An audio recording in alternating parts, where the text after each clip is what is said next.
Hi guys, I'm back to catch up on the football, and as well as the football being back, I'm back doing more videos to raise awareness about Children's Liver Disease Foundation, as well as doing my personal hobbies of following Arsenal and the Formula One, and particularly Lewis Hamilton.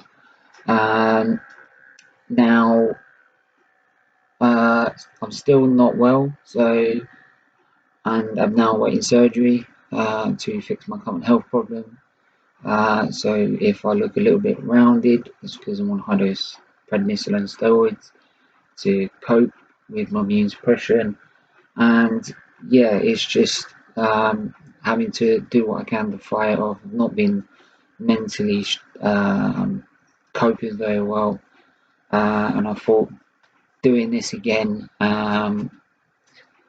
will help sort of vent my anger about Arsenal a lot, especially with this review, just to help cope with my current situation. And yeah, please smash a like on this video, smash a comment. Um, they all help immensely, and I appreciate every single one.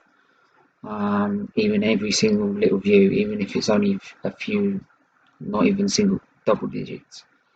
So yeah, so football's back after a 3 month spell of the coronavirus um, lockdown. We are now back, and we had our first game against Man City on Wednesday night, and yeah, what a car crash! Well, I'll say car crash. We'll get into it, shall we? This will be fun. We'll also be doing play ratings as well. Um, so before the game, obviously, David Luiz was left on the bench for a tactical reason, which shows that Etihad really didn't fancy him for this game. He went with Pablo Mari and Staffy at centre backs. But also the main talking point is that though we've now got 9 substitutes and we can use 5 with obviously the stress of Premier League football every 3 to 4 days. So that means 20-man squad for each game. And despite that, Mesut Ozil not on the starting lineup. 350 grand a week, and he's not even in the lineup. He's not even on the bench in a big game, which clearly shows that Arteta does not fancy him for a big game. Now there's rumours. I don't play Fortnite, but apparently there was an update apparently last night on Fortnite, so that's probably what he was doing. Now a friend of mine, I'm not gonna say this is definite for sure,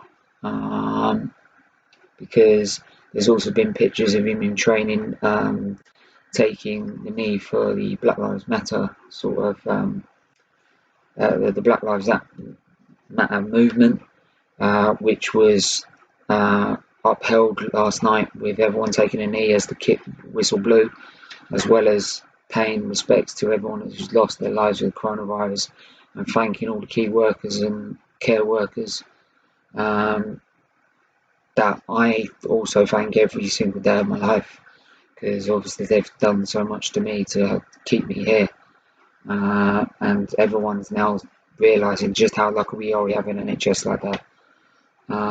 But yeah, everyone took the knee, and apparently the rumour was is that Ozil did not travel because Arteta thought it would look bad if he was in the starting lineup. He wouldn't take the knee for the Black Lives Matter movement after he was attacked last year. Now, obviously, in training, he has done that. So, the source I doubt very much, and I'm not going to say it's 100% guaranteed. I'm not going to sit there and say it's guaranteed because we're not, and we're probably never going to know what the real reason was. But I do believe it's probably a tactical reason, and that the fact Arteta clearly sees that as Ozil does not play in big games. 350 grand a week, and he doesn't play in big games. But I'm going to move on from Ozil now because I'll mention him as we go along. Because the one thing we lacked in the game was creativity when it came to going forward and counter-attacking, which is part of our game plan. And showing that Arteta clearly doesn't rate him to do that shows that we're paying 350 grand a week, which is something like £16 million a year, to get £16 million left on his contract if we want to pay him off for nothing, absolutely nothing, just to see him sit there, right, and do what I'm doing most of my days at the minute, playing PS4. Right? I can't go to uni at the minute. I'm not too telepathic. I can't finish my course for that year, for my second year of accountancy. So at the minute, I'm waiting for my surgery and playing PS4. I wish I got paid 350 grand a week to do that. But yeah, we'll move on to the game itself. First 20 minutes, we were compact. We were pressing high, intense pressing, not giving Man City a lot of time on the ball. And for those, even though we lost Xhaka in the first 5 minutes for a freak accident, which yes is unlucky and out of Arteta's control, it's just typical Arsenal.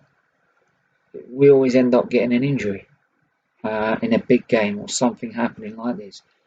But he was stretchered off. Now there's been no confirmation that he will be back. There are, like he will, but not till towards the end of the season. Especially with the congested fixture list that we've got. But the game plan, up until the point Mari got injured, was working. We were coping with it. Man City didn't offer a lot, I felt. They had a few chances, but then we had a few chances right at the start as well. And then Nketiah, I don't get why Nketiah was starting ahead of Martinelli or Lacazette, especially since Lacazette's been scoring in training. And Martinelli, well, we saw him against Chelsea before the lockdown.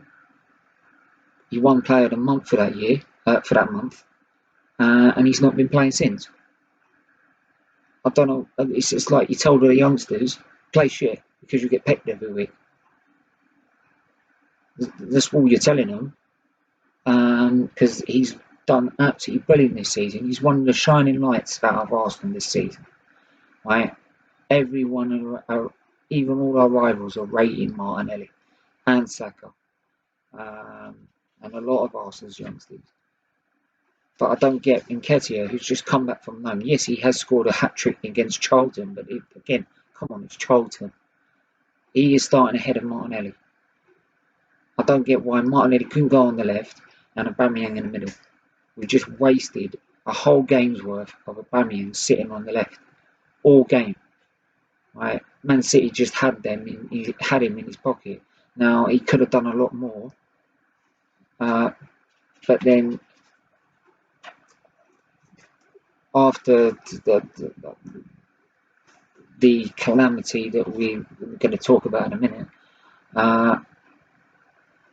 he didn't get any service at all and didn't have any effect on the game. But yeah, Mari gets subbed off with an injury, and David Luiz, or as now I call him, Krusty the fucking Clown, comes on. Now, Man City picked this up straight away because they started dominating us. We started falling back. They started getting a foothold and literally dictate the game. And with 5 minutes to go to half time, I'm sitting there thinking, 0-0, half time, brilliant, absolutely brilliant. Couldn't fault that. But no. Krusty the Clown, David Luiz has got to do something bloody stupid. What the fuck was he doing? controlling it with your thigh, right? Completely out of position, leaving Sterling to run on and put it in the back of the net, right? I said to the nurse, because I had to go to infusion the next day, and I fucking needed it, right, to make myself feel better, because I have to have infusions every week. And I said to the nurse, I'm attached to this pump, but even I could have fucking cleared my lines better than him, with the pump in my hand, right? First rule defending, clear your fucking lines, right? There's no fans to fucking hit in the stadium, right? I don't care if it kicks it out of the fucking stadium itself. Be a new disinfectant ball. It helps with the fucking sanitisation, right? Just get the ball out. Tony Adams would have cleared it. Sol Campbell would have cleared it. Ryan Keown would have cleared it. We've gone from Tony Adams, Steve Bold, all these defenders to this pile of shit. This pile of shit. And I'm sick to death with this defence. Right? And it's as soon as well, David Luiz come on, Staffy starts playing off fucking shite. Because he just lets then runners do what they want. Not pressing De Bruyne, not pressing Sterling. You don't give De Bruyne and Sterling time on the ball. They'll mug you off. Right? They're literally like that when they get the time on the ball. Yes, please. So we're going now 1-0 down. But even then at 1-0 down, you think if we put Martinelli on, or Lacazette in the second half, when we just weather the storm for the first 10 minutes, don't do anything stupid, just get through the first 10 minutes, get a foothold back in the game, right? Or get some sort of rhythm back in the game, and you'd think we can nick a goal. If they go too far forward, we can counter attack with Martinelli on the bench, bring on the firepower, and bring back an equaliser. I would have settled a draw at the end of the game. Didn't have to go and win it. It's a game in hand, right? It's against Man City, one of the biggest teams in the country at the minute. One of the, right, who are fighting Liverpool for the title. Yes, not this season, but miles better than what we are, right? And Arteta will be sitting there thinking, we've got a chance if we just keep our heads. No, not David Luiz. Same as the last time he got sent off against Chelsea, and the same as last time when I don't know whether he got booked or sent off. Sorry, that's my phone. Right, right. It's probably David Luiz coming to apologise. No, he's got to allow. I think it was Sterling again to spin him, right? And then by that point, you're like, he's got a hold of him outside the box. And if you're going to get a hold of him outside the box, right, bring him the fuck down, right? Because even if you get sent off, it's outside the box, it's a free kick, right? Because then what we can do after that is then just sit on it, right? Is just sit on it and then get a lucky break, and it wouldn't be the end of the world. If we went 2-0 down, it was fucked. No, he doesn't bring him down outside the box, right? He loses him, man, and when he tries to get back, he just keeps grabbing and grabbing, and Sterling just is going to fall. Any fucking striker, he feels something there with a penalty in that angle, he's going to fall on the floor, right? You just give Anthony Taylor, the bald-headed prick, any excuse in the world to just send you off and give him a penalty and end the game. And that was it. Game done. Right? People whine about the 3 substitutions afterwards. But you could have put Martin. I didn't see the point, and by that point, I really couldn't care. Because what's the point of bringing Martinelli on? What's the point of bringing Lacazette on and Pepe on when you know you've just lost fucking Granit Xhaka and Pablo Mari, and you're going to bring them on for 20, 30 fucking minutes, right? which turned out to be 30 minutes after what happened to Eddie Garcia, which, by the way, I hope he's fine, because that looked seriously distressing. Right, Edison went in like the Hulk. He literally took him out. But so I hope he's all right. But what's the point of bringing them on and risk them getting injured when you know you've got Brighton, right, and all these other games coming up, which are key fixtures. We're going to need them against Tottenham. We're going to need them against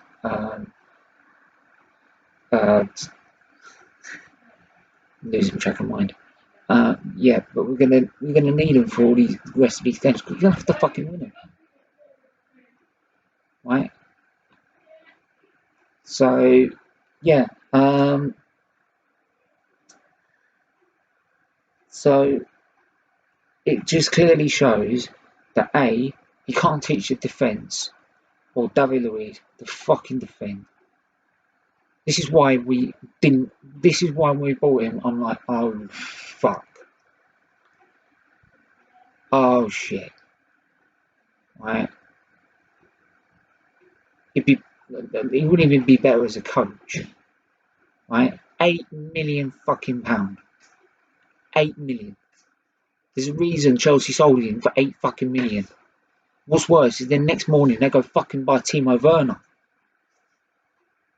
Just like that. Ha, Arsenal, fuck you. Right?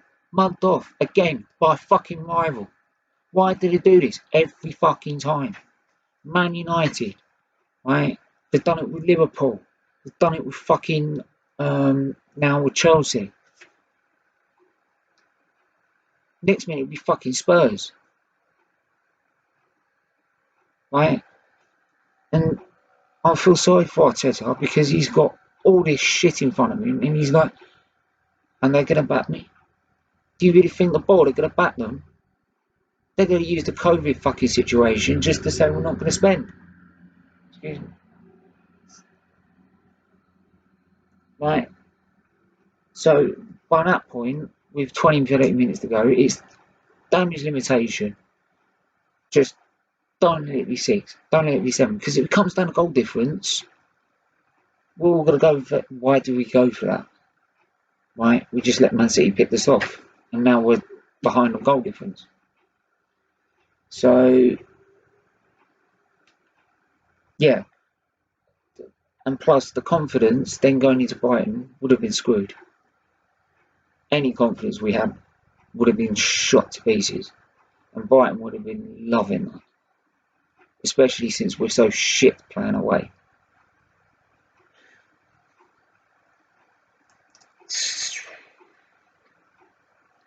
I think the only player that could come out of that was Leno, because he kept the score down.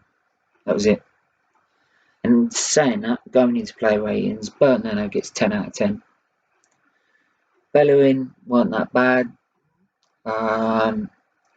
Was great. It was the left-hand side that was causing us the problems, mostly. So he gets a 6. Murray, a standard 5. He's only 20 minutes, but even though I'm going to give him a 6 actually, because he was doing well. He was decent, right? And the fact is, he's now out for the rest of the fucking season, and we've had 3 games out of him. 3 games. I hope the fuck that we've bought him, because if he goes back afterwards, playing for free, it's like having fucking Kim Kallstrom all over again. Mustafi 4. Was doing well, then he got influenced by David Luiz. He just lets fucking defenders influence him, and every time he gets a shit defender next to him, he starts playing like shit. Every time. Hence why probably in the season he's going. Which it always seems to be the way as well, is when these defenders decide to go, they start playing really well. It's funny that. Maybe they're trying to get a bigger contract. Tierney 5 struggled, especially when David Luiz came on. He was doing well until he came on. Then not right. The third goal, too busy ball watching, right? Because that came obviously after David Luiz had been sent off, and it was towards the end of the game, right? And he was too busy ball watching. And if you ball watch with De Bruyne and Sterling and De Bruyne are just gonna make you look like complete wankers. Literally are. They'll just pass it around you like you're not even there. Granit Xhaka, he can't mark because he was on for 2 minutes, but I think he would have had a lot better impact on the game than anyone else. Matteo Guendouzi didn't have a good game.